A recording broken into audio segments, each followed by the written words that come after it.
punch versus punch, Federal Punch ammunition, and 22 long rifle versus 22 WMR, also known as 22 Magnum.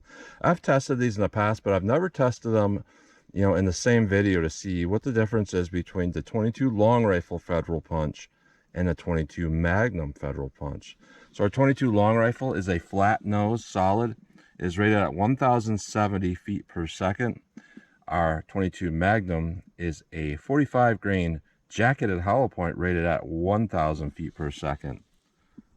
So I've been really curious if we do it in one video, which one will do a little bit better. Obviously our 22 Magnum is going to have more power, but one thing I really like about Federal Punch ammunition is a lot of times they will just try to make something that will work, and they go for, like, you know, a little bit more concealable calibers, the way like Hornady Critical Defense has that line, and then the Critical Duty for the more, you know, service caliber size cartridges.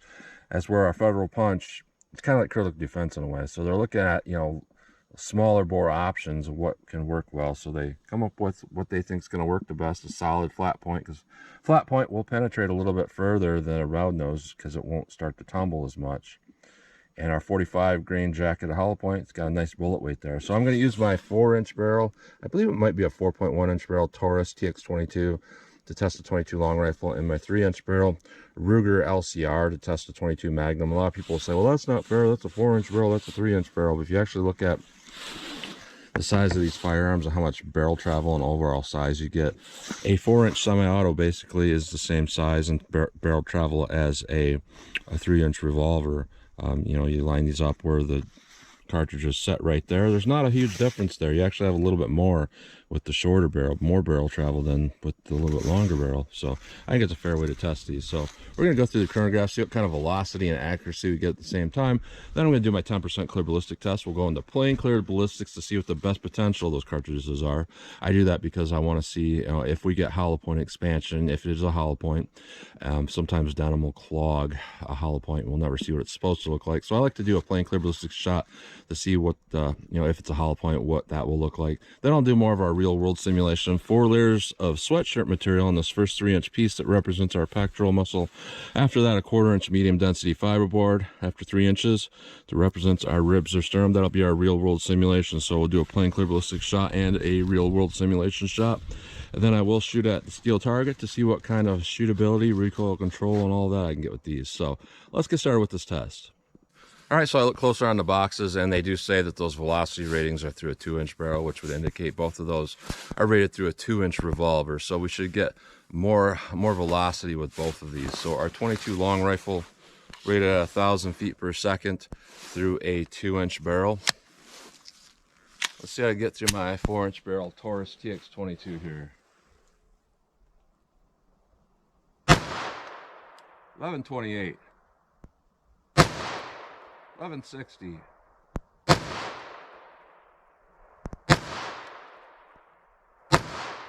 1139. 1151. 1150. I've noticed recently a lot of times the chronograph wants to pick up on the left side of it for some reason, but not centered. So sometimes we get some errors like that, especially when the light's kind of, you know, not as much light like today. But definitely above rated velocity. Our 22 Magnum here, we're rated also at 1,000 feet per second, but through a 2-inch barrel.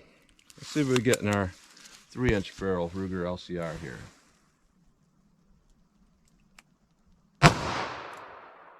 1295. 1219, 1255, 1262, 1210, 1252. So we did have quite a wild velocity spread there. I'd rather see it a little more consistent, but it's still pretty good velocity, you know, all of them over 1,200 feet per second. So that's moving along. That's definitely faster than a 22 long rifle of this bullet weight out of a rifle. So not bad. Let's hit our ballistics gel block and see how these compare. All right, our best potential shot here to plain clear ballistics, no denim or anything like that in the way to clog a hollow point. Our 22 long rifle doesn't have a hollow point, but you know, that's generally why I use plain clear ballistics shot. But also our rip simulation can slow down penetration with lower power cartridges. So let's see what we get here with our 22 long rifle.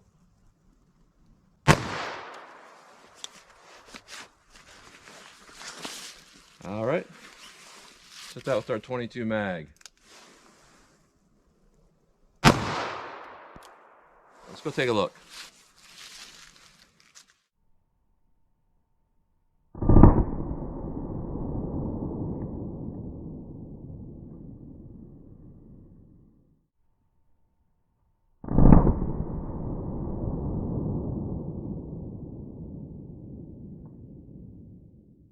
All right, so our 22 long rifle actually beat our 22 Magnum in penetration, obviously because our 22 long rifle is a solid, it's not going to expand, as where our 22 Magnum, it has, you know, a hollow point, so it can expand. It looks like we did get some expansion going on with that. Now with our 22 long rifle, we went in pretty much a straight line. We did start to arc down, and that's just a natural thing you can't really do anything about, even with a flat nose, because, you know, it is a very light bullet. It's only 29 grain, which I forgot to mention, that 29 grain. Our 22 mag is 45 grain. So what we got with our 22 long rifle is about 15.5 inches of penetration. So I'd say that's pretty ideal penetration. Our 22 Magnum, we went to, I know camera parallax, so I'll make it look like it's further than what I'm saying, but 13 inches. So we actually got a good enough penetration with that 22 Magnum. Damage wise, it, you know, this is kind of deceiving. It looks like the 22 did more damage. That's because right about here it does look like it did tumble, regardless of it being a flat nose. So that causes a lot of bubbling. But if you actually look at the path, you know, there's a lot less damage overall. In the first 3 inches, the 22 Magnum on the top, you can definitely see there's a big difference there between a flat point going through and an expanding hollow point. So our 22 Magnum did better overall. So let's put in our denim, put on our fabric there, or put on our sweatshirt material, I should say, put in our rib simulation, see how they compare more of our real world simulation. All right, our real world simulation, we have 4 layers of sweatshirt material, 3 inches of clear ballistics, a 1/4 inch medium density fiberboard. Both hollow points and lower powered cartridges have a little bit of trouble doing well in this simulation. But let's see what we get here with our 22 long rifle. All right, let's hit that with our 22 Magnum here. Let's go take a look.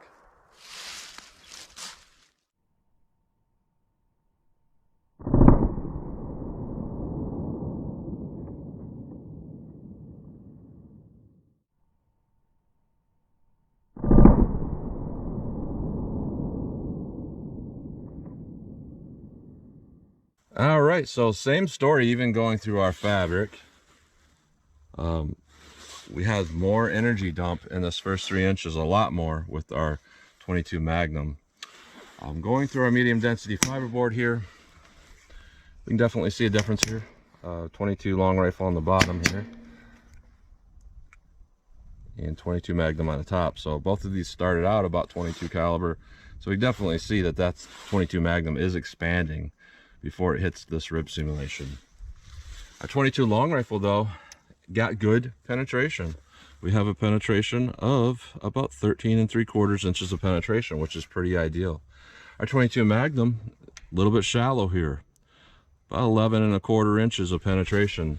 So honestly, our 22 long rifle looks like it did better, but at the same time, you know, there is no expansion to that, and it is a very small diameter bullet.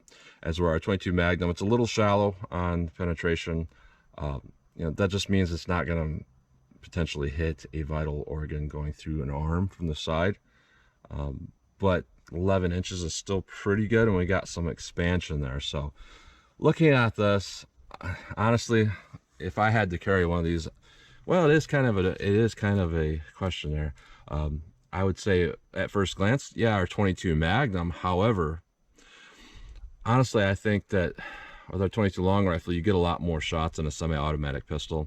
And this is where people are going to be like, well, they got this Walther WMP and this new M&P 22 mag. And like, to me, those aren't really that good of firearms. They just don't make a whole lot of sense. As where a 22 Magnum, when it comes to handguns, it is a revolver cartridge. There's a lot of revolvers chambered in it.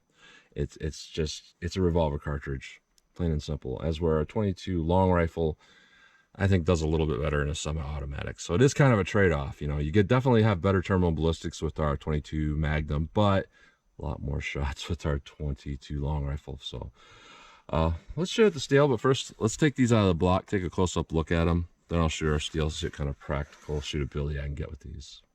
All right, so here's a close-up look at these bullets going through plain gel. Here is our 22 long rifle. Not much going on with that, just a solid bullet, not much change or deformation to it. Nice flat point, helped it go deep because that prevents it from starting to tumble too quickly. Our 22 Magnum. We actually busted off a few pieces of those petals in the gel. And then there's 3 pieces hanging off there. Really big expansion, but it's almost like what I like to call over expansion. I see that a lot where, you know, you get a whole bunch of expansion, but then the, you know, the lead is just a little too soft to handle that. But when we go through our medium density fiberboard here, things change up quite a bit here. We have some deformation to that 22 long rifle going through our medium density fiberboard. Still flat, still did well. Very consistent. The 22 Magnum, I actually like what I'm seeing here. This is really, really good. This is kind of perfect in my opinion. You know, we got some real ideal expansion, and like typical, when you get over expansion in plain gel, you typically get more ideal expansion, consistent expansion when you hit fabric of some sort. It just slows down that over expansion. So overall, I would say, you know, these two are the shots I trust, because you're gonna encounter a fabric no matter what, unless you're in Florida or something. And the story starts with Florida, man. But most people, you're gonna encounter some fabric. So honestly, looking at this here, our 22 Magnum actually looks a lot better because you have a lot more penetration, or expansion, I should say. We had a lot less penetration, but I honestly think we had enough penetration, because with the front on shot, that's plenty of penetration to get the job done. So yeah, I'd say our 22 Magnum looks a little bit better in this test. So that's a close-up look at those bullets. All right, 12 yards from the target. I just want to see what kind of practical shootability I can get with these, and also kind of a revolver versus semi-auto type of thing. So I want to fire 6 shots, do a reload, fire 6 more with both of these platforms. Just kind of see how I do. I don't practice this stuff a lot, so I'm not a competition shooter, so don't expect a lot from this, but let's see what I can do with our 22 long rifle here.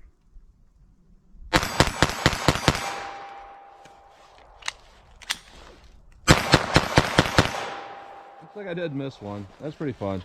Now, our 22 Magnum and revolver, a little bit different process here with reloading. I got a speed loader from Speed Bees. And this I reload with my right hand instead of my left, like I do with the semi-auto. So I just kind of keep that where I can get to it easy. See how I can do with our revolver here.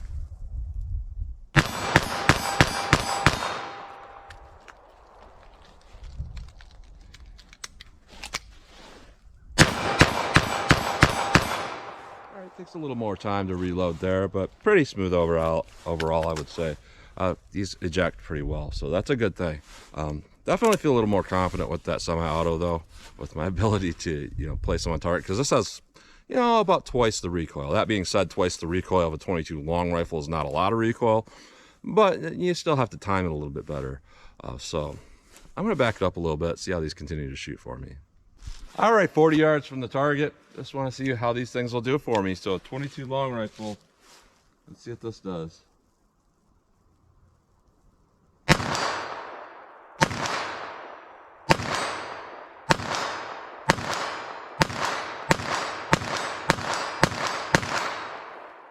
All right. Just fire them kind of fast. They did scatter around quite a bit, but you know, 40 yards is 120 feet away. It's not close. 22 Magnum. Let's see how I can get this.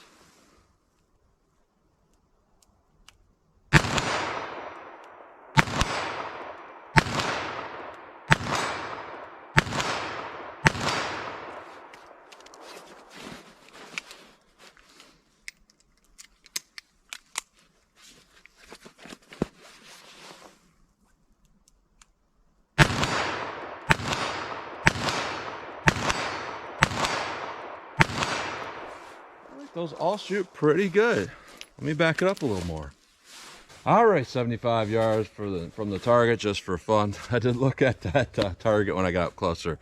Didn't look too good, and looked like buckshot from about 25 yards from my 40-yard shooting, but it hit's a hit, so I'm going to keep going with these from 75 yards, but I am going to fire just a little bit slower to try to get some hits with these. I don't know if I've shot this from 75 yards before. You know, light bullets do tend to want to do wonky things at distance. So hopefully it's still accurate though. Let's see what I can do with our 22 long rifle here.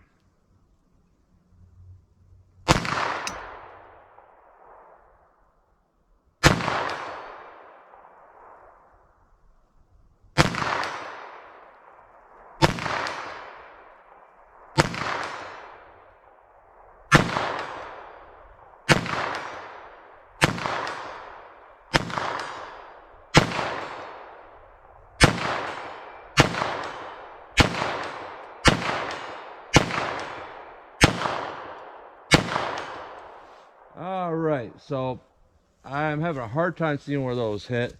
That first shot that I missed, I was aiming center, so I decided just to aim at the head on that target, thinking maybe they're dropping.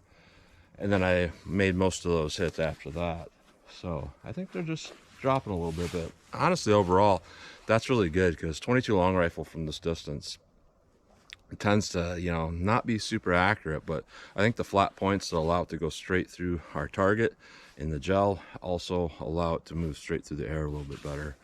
So 22 Magnum, I'm gonna do some rounds double action, then I'll switch to single action to see kind of how these things feel for me. So double action, 75 yards. Let's see where these things hit.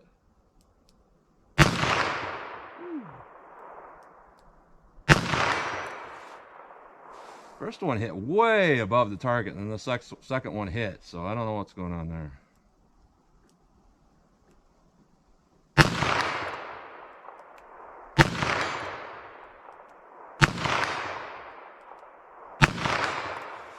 Yeah, I think the first one I just happened to kind of jerk the trigger. The trigger on this LCR, even though LCRs have fantastic triggers, I have one in my pocket right now in 327 Federal. Fantastic trigger. The Rimfire ones are not so good because you got to have a lot tougher spring to set off a Rimfire cartridge, so they're really, really harsh. So, you know, you can easily do something like I did on that first shot where I pulled it way above the target. So single action, that was good. Let's see how I can do with this in single action.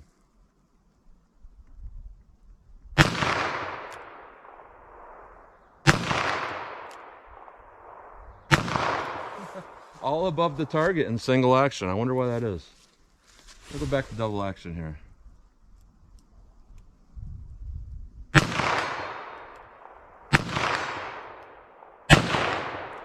Yeah, I couldn't tell you why they shot above the target, other than I think, you know, without trying, when we're going in single action here, it's, you know, I'm just trying to focus on the target and just touch off that trigger. In double action, it's such a harsh trigger pull that I'm really gripping in with my hand.